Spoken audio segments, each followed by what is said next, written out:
UGC net दर्पण में। तो फ्रेंड्स, मैंने कहा है कि मैं आपको रिसर्च यूट्यूब पर ही पढ़ाऊंगी। इस बार मैंने पेपर 1 के लिए किसी प्रकार का कोई पेड कोर्स नहीं रखा है, ठीक है। टोटल क्लास यूट्यूब पर आएगी और पेपर 1 हिंदी की क्लास, सेकंड पेपर की क्लास मैंने मेरे ऐप पे स्टार्ट की है।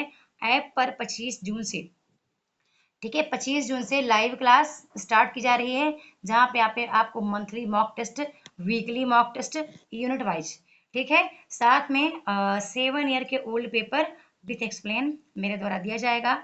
ये जो कोर्स है ये 6 मंथ यानी कि आपका दिसंबर, पूरा दिसंबर तक वैलिड है। जब मुझे लगेगा कि मुझे यदि पेपर नहीं हुआ दिसंबर तक, तो 1 महीने में आपको एक्स्ट्रा फ्री में, ठीक है, 1 महीने ये मैं आपको 31 जनवरी तक, ठीक है, 1 महीने 31 जनवरी तक मैं आपको फ्री में क्लास दूंगी। ये मेरा आपसे एक क्या है, वादा है, ठीक है। क्योंकि मैं अभी बैच में मैं अक्सर लोगों को बोलती पढ़ाती रहती हूँ कि चलो आगे हो गया, जिनका कुछ नहीं हो पाया तो मैं उनको बोलती चलो आप मेरे साथ बने रहो, ठीक है। तो बिल्कुल आपको मेरे साथ आकर के मेहनत करनी है। अभी ग्रुप में बहुत ज़्यादा, कम से कम टोटल 80-85 कैंडिडेट के करीब, है ना, आ चुके हैं। और आप भी जल्दी से आप विचार करें। मैंने कहा भी है कि सही समय पर लिया गया सही निर्णय ही आपका भविष्य उज्जवल करता है। चलो ठीक है, स्टार्ट करते हैं चीज़ों को। और जो कोर्स में ऑलरेडी, जो मेरे कोर्स में 2000 मतलब 2668 रुपये में ऐड हो रहे हैं, ठीक है, जो 2668 रुपये में ऐड हो रहे हैं, जितना मैं अपडेट करूंगी पीडीएफ, क्या, पेपर 1 का जितना पीडीएफ अपडेट करूंगी उन सब को फ्री में दिया जाएगा। सुन लिया आप ना, पेपर 1 का जितने लोग हिंदी में 2668 रुपये में ऐड हो रहे हैं, उन सबको मैं, मेरा जब भी जितना मैं अपडेट करूंगी पीडीएफ पेपर 1 का, सबको फ्री मटेरियल मिलेगा, ठीक है। धन्यवाद। चलिए स्टार्ट करते हैं। हम अनुसंधान की विधियाँ देखने वाले हैं, बहुत महत्वपूर्ण है। और यहाँ पे क्या क्या चीज़ें हैं जो आपको ध्यान रखनी चाहिए। ये पेपर जो मैंने देखा केवल सेकंड शिफ्ट का, फर्स्ट शिफ्ट का मैंने अभी देखा ही नहीं है। फर्स्ट शिफ्ट का पेपर आ जाए, इसके बाद मैं आपको बता पाऊंगी कि क्या क्या टॉपिक है वाकई, क्योंकि 3 वर्ष का पेपर एनालाइज करने के बाद ही बताऊंगी क्या क्या बहुत महत्वपूर्ण है। तो उद्देश्य के आधार पर अनुसंधान के भेद देखते हैं।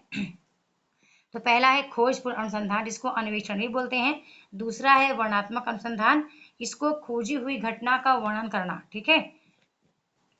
इसको क्या समझेंगे आप, खोजपूर्ण अनुसंधान को अन्वेषण, वर्णनात्मक अनुसंधान को क्या बोलेंगे, खोजी हुई घटना का वर्णन करना, यानी जो वर्तमान में जिस घटना का वर्णन आप करेंगे वो वर्णनात्मक अनुसंधान होगा, ठीक है। ये आपको कुछ कीवर्ड हैं, ये सारे कीवर्ड आपको नोट डाउन करना है, आपको लिख लेना है।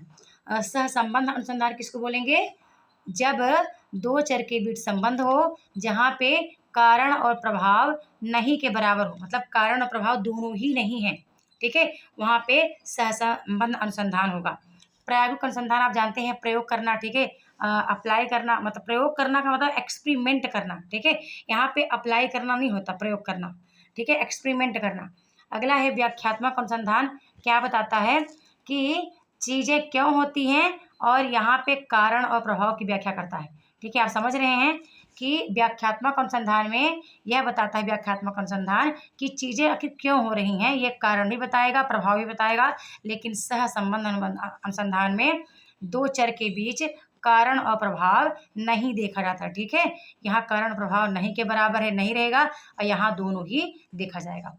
अब हम देखते हैं, हमने देखा कि उद्देश्य के आधार पर 5 प्रकार के अनुसंधान होते हैं। अनुसंधान के प्रकार हैं, ठीक है। अनुसंधान की विधियाँ कितनी होती हैं, ये मेथड कितने होते हैं, आप मेरे को कमेंट में लिखिए, ठीक है। अनुसंधान की विधियाँ या मेथड कितने होते हैं, आप मुझे कमेंट बॉक्स में ज़रूर लिखें, ओके। ये हम अनुसंधान के प्रकार पढ़ रहे हैं। कई बार जब मैं रिसर्च का कुछ टॉपिक आपको पढ़ाई हूँ, मैंने कहा है कि आपको कम से कम 22 अनुसंधान के प्रकार हैं, वो आपको याद रखने हैं, ठीक है।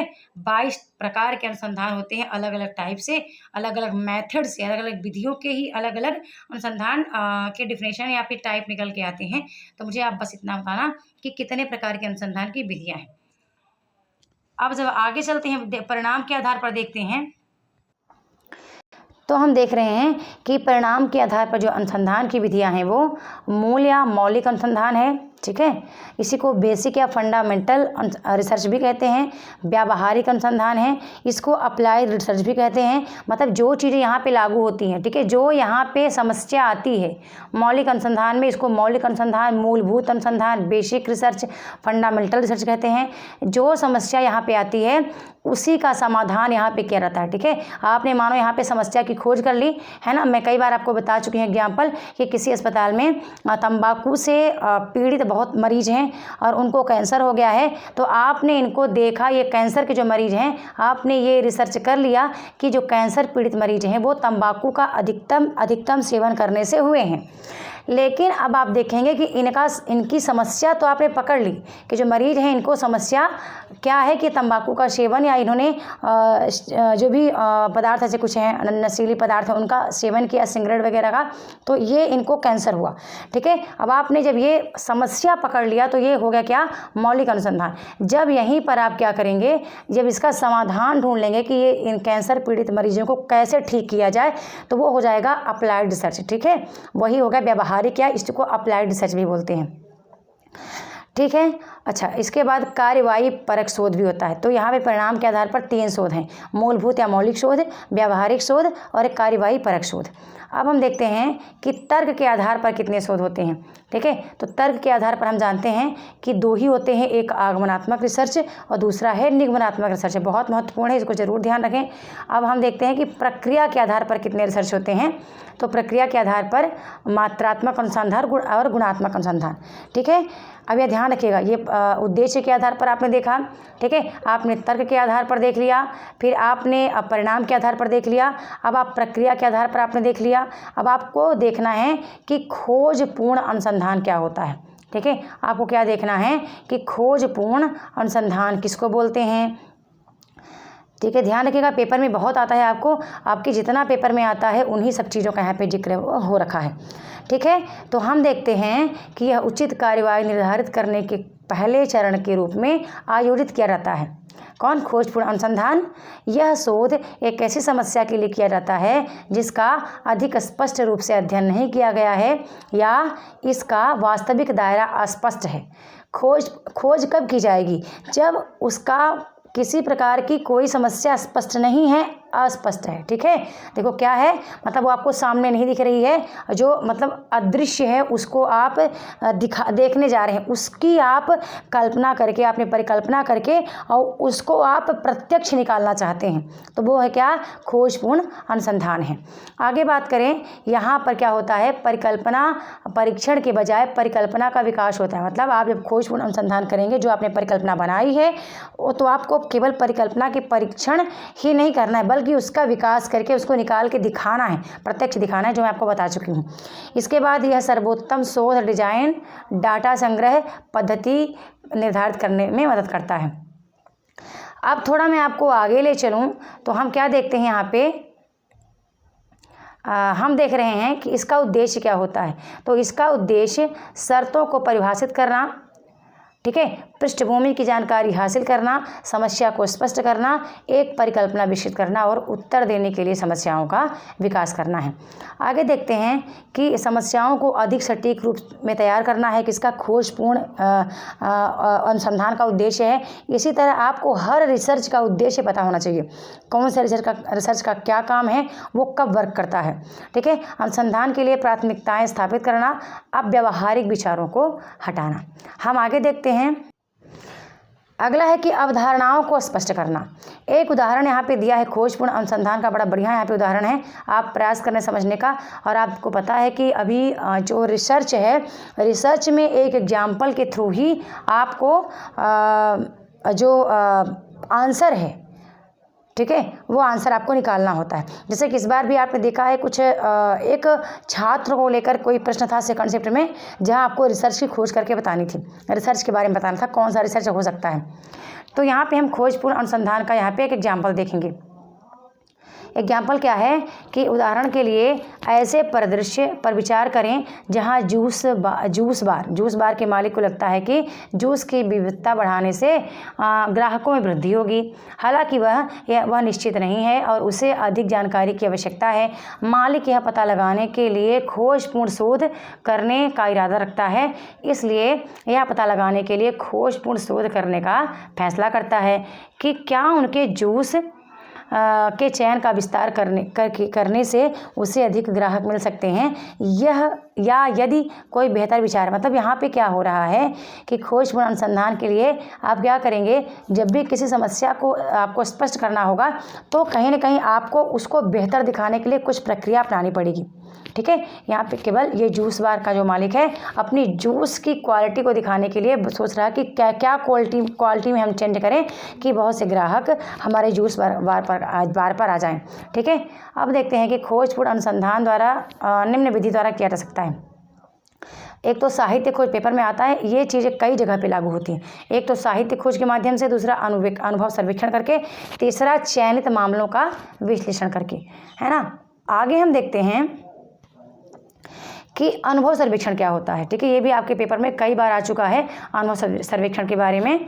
तो हम देख रहे हैं कि एक खोजपूर्ण शोध तकनीक जिसमें शोध समस्या के जानकार व्यक्तियों का सर्वेक्षण किया जाता है। जब हम एक अनुभव सर्वेक्षण में व्यक्तियों का साक्षात्कार करते हैं तो हमें विषय के महत्वपूर्ण मुद्दों या पहलुओं के बारे में उनके विचारों की तलाश करनी चाहिए और यह पता लगाना चाहिए कि विषय के ज्ञान की सीमा में क्या महत्वपूर्ण है। ठीक है, अब अनुभव सर्वेक्षण में आप क्या क्या देखेंगे। ठीक है, देखो आपने देखा कि खोजपूर्ण जो अनुसंधान है वो निम्न विधि द्वारा किया जाएगा, निम्न द्वारा किया जा सकता है। ठीक है, साहित्य खोज करके आप मुझे बताना कि साहित्य खोज आप समझते हैं क्या होता है। यदि आपने स्टेप ऑफ रिसर्च अच्छे से पढ़ा है विथ एक्सप्लेन तो शायद आपको साहित्य खोज पता है, अनुभव सर्वेक्षण आपको पता है। ठीक है, नहीं पता है एक कमेंट में प्लीज़ आप लिखें। आप जितना ज़्यादा कमेंट करें उतना ही बेहतर है, क्योंकि आपका कमेंट मेरे लिए एक मेडिसिन का काम करते हैं। मुझे लगता है कि चीज़ें समझ में आ रही हैं, है ना। एक जो टीचर है, जब आपका फीडबैक मिलता है, क्योंकि मैं आपके मौन को समझ नहीं सकती, आपका जब फीडबैक मेरे पास आता है, आपके कमेंट आते हैं तो उसको मैं रीड करके मैं समझ जाती हूँ कि आपको मेरी आवश्यकता है। ओके, तो खूब ज़्यादा कमेंट करें, वीडियो को लाइक करें, शेयर करें तो अच्छा रहेगा और मैं फुल एनर्जी के साथ आपके समक्ष प्रस्तुत होती रहूँगी हर सुबह। तो हम देख रहे हैं कि क्या हो रहा है इसमें, मतलब अनुभव सर्वेक्षण में क्या जांच करना है, क्या क्यों हो रहा है, सफलता के बिना अतीत में क्या प्रयास किया गया और चीज़ें कैसे बदल गईं। मतलब जब आप कोई अनुभव सर्वेक्षण करने जाएंगे, कोई ऐसा सर्वे रिसर्च आप करने जाएंगे तो ये चीज़ें आप देखिए, प्रश्न आपके मन में आना चाहिए। चाहे सर्वे किसी का करना हो, चाहे स्कूल सर्वे हो, जनसंख्या का सर्वे हो, ठीक है, तो ये चीज़ें आपके माइंड में आना चाहिए कि चीज़ें कैसे बदल गई हैं, क्या समस्याएँ क्षेत्रों और बाधाओं को देखा जा सकता है, या निर्णय में कौन शामिल है और व्यक्ति क्या भूमिका निभा रहा है। ठीक है, तो ये कुछ बेसिक चीज़ें हैं जो आपको पता होना चाहिए। फोकस समूह और साक्षात्कार। ठीक है, साक्षात्कार आपके समझ में ऑलरेडी आता है, कई बार आपने साक्षात्कार के बारे में पढ़ा होगा।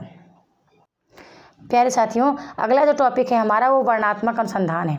ठीक है, हम वर्णनात्मक अनुसंधान को देखेंगे, इसको क्या बोलते हैं। ठीक है, वो आपने मेरे उस कोर्स के PDF में कुछ अलग पढ़ा है, यहाँ पे कुछ अलग आपको देखने को मिलेगा। कोशिश करें NTA की लैंग्वेज को पकड़ने के लिए। ठीक है, अब मेरे को नहीं लगता कि सरल शब्दावली के माध्यम से काम चल पाएगा। तो वर्णनात्मक अनुसंधान क्या होता है। वर्णनात्मक शब्द स्वव्याख्यात्मक है और जो शोध किसी स्थिति, किसी घटना और संस्था का वर्णन करता है वह वर्णनात्मक शोध है।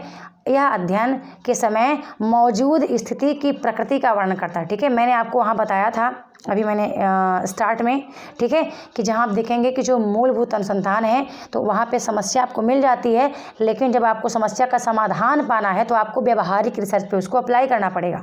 ठीक है, ऐसे यहाँ भी है। तो यह अध्ययन के समय मौजूद स्थिति की प्रकृति का वर्णन करता है। यहाँ पर्यावरण को बदले बिना जानकारी एकत्र की जाती है, यानी कुछ भी हेर फेर यहाँ पे नहीं किया जाता। ठीक है, ध्यान रखना, हेर फेर केवल एक जगह होता है, वो कहाँ पे, प्रयोगात्मक अनुसंधान में।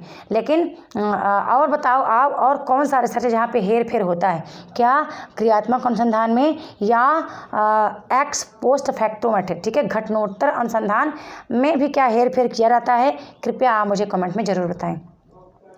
फिर देखोगे कि वर्णनात्मक शोध कौन, क्या, कहाँ, कब और कैसे सवालों के जवाब देता है। ठीक है, ये भी आपको ध्यान रखना है। एक चीज़ आपको ध्यान रखना है कि वर्णनात्मक शोध की परिभाषा की बात करूँ मैं, तो वर्णनात्मक शोध को एक शोध पद्धति के रूप में परिभाषित किया जाता है जो अध्ययन की गई जनसंख्या या घटना की विशेषताओं का वर्णन करता है। यद्यपि यह पद्धति शोध विषय के क्यों की तुलना में शोध विषय के क्या पर अधिक ध्यान केंद्रित करता है। कौन? वर्णनात्मक शोध। आगे फिर बात करती हूँ मैं कि जो वर्णनात्मक शोध पद्धति है, वर्णनात्मक शोध पद्धति मुख्य रूप से किसी विशेष घटना के क्यों पर ध्यान केंद्रित किए बिना जनसांख्यिकी की खंड की प्रकृति का वर्णन करने पर केंद्रित है।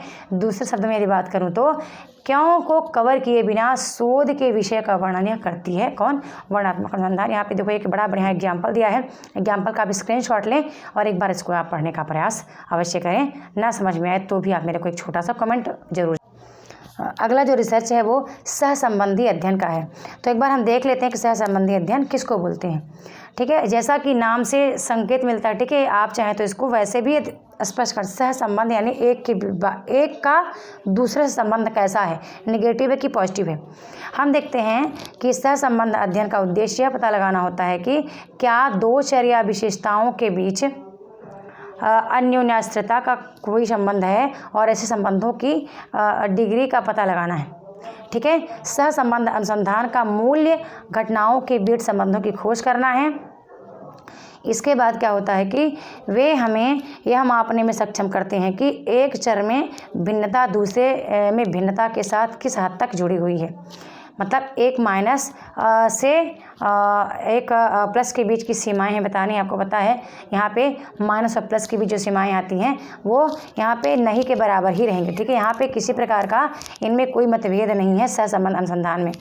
तो सहसंबंधी अध्ययन का उद्देश्य सामान्यतः 3 प्रकार के प्रश्नों का उत्तर देना होता है। पहला तो कि क्या दो चर या डेटा के बीच कोई संबंध है, यदि हाँ तो 2 अन्य प्रश्न अनुसरण करेंगे। यदि रिश्ते की दिशा क्या है और क्या यह सकारात्मक या नकारात्मक है, ये इस पर भी आपको ध्यान देना है सहसंबंध अनुसंधान करते समय या इसको समझते समय। और आपको यह भी ध्यान रखना है कि संबंध के गुणांक द्वारा दिए गए संबंधों का परिणाम क्या है। ठीक है, अभी मुझे क्लास को स्टॉप करना पड़ेगा। ये पड़ोस में बगल में काम लगा है कुछ जस्ट घर के बगल में, तो काफ़ी साउंड आएगा, है ना। तो स्टॉप करूँ मैं। इवनिंग टाइम में कल मॉर्निंग में पूरा जितना भी रिसर्च के लिए महत्वपूर्ण है कि प्रायोगिक अनुसंधान क्या होता है। ठीक है, व्याख्यात्मक अनुसंधान को कारण अनुसंधान बोलते हैं। इसकी क्या परिभाषा है, इसका उद्देश्य क्या है, मतलब वगैरह वगैरह जितनी चीज़ें मेरे को लगेगी बहुत महत्वपूर्ण है आपके लिए। आप एक प्रश्न का मेरे को जवाब दे दो कमेंट सेक्शन में कि व्याख्यात्मक अनुसंधान डिजाइन के महत्वपूर्ण तरीकों में निम्नलिखित शामिल है। क्या शामिल है? गंभीर साक्षात्कार या केस विश्लेषण अनुसंधान या फोकस समूह अनुसंधान या साहित्य अनुसंधान। ठीक है, इसका आपको आंसर जरूर देना है। और एक प्रश्न आपका और आता है, बहुत ही सरल है, ये प्रीवियस ईयर क्वेश्चन ही है। आपको फिर से बताना है कि आपको, हाँ मैं इसको यहाँ कर दूँ तो दिख जाए। आपको बताना है कि किस शोध पद्धति के माध्यम से नियंत्रित दशाओं के अधीन परिकल्पना के संदर्भ में एक स्वतंत्र चर के हेरफेर और आश्रित चर पर इसके प्रभाव की जांच की जाती है। ठीक है, मतलब जब भी मैं कोई टॉपिक आपको पढ़ाऊंगी उसके पीछे उसके जस्ट नीचे मैं 4-5 प्रश्न रखने का प्रयास करूंगी उसी से रिलेटेड, तो मुझे ये लगेगा कि आपको चीज़ें समझ में आ रही हैं, है ना। तो ठीक है, क्लास को स्टॉप करती हूँ। आप प्रश्नों को, आपने दोनों प्रश्नों को देख लिया है। कृपया कमेंट सेक्शन में इसका आंसर जरूर रिप्लाई करें। एक बार मैं फिर से कह रही हूँ बंधु कि इस बार फ्री क्लास पूरी पेपर 1 की जो चीज़ें मेरे से अपडेट करते बनेगा मैं अपडेट करके यहाँ पे लाऊंगी। जितने मित्रों ने सेकंड पेपर हिंदी का मेरे ऐप पे जाके कोर्स को परचेस किया है उन सबको पेपर 1 फ्री में दिया जाएगा। ठीक है, ऑल द बेस्ट। क्लास को स्टॉप करती हूँ। इसका अगले का जितना पार्ट है ये काफ़ी बड़ा है, पूरा रिसर्च का टाइप इसमें है। जितने रिसर्च महत्वपूर्ण है वो मैं आपको यहाँ बता दूँगी। और ठीक है, तो बहुत बहुत धन्यवाद। वीडियो को लाइक शेयर ज़रूर करें। जल्द मिलती हूँ नेक्स्ट वीडियो में। All the best.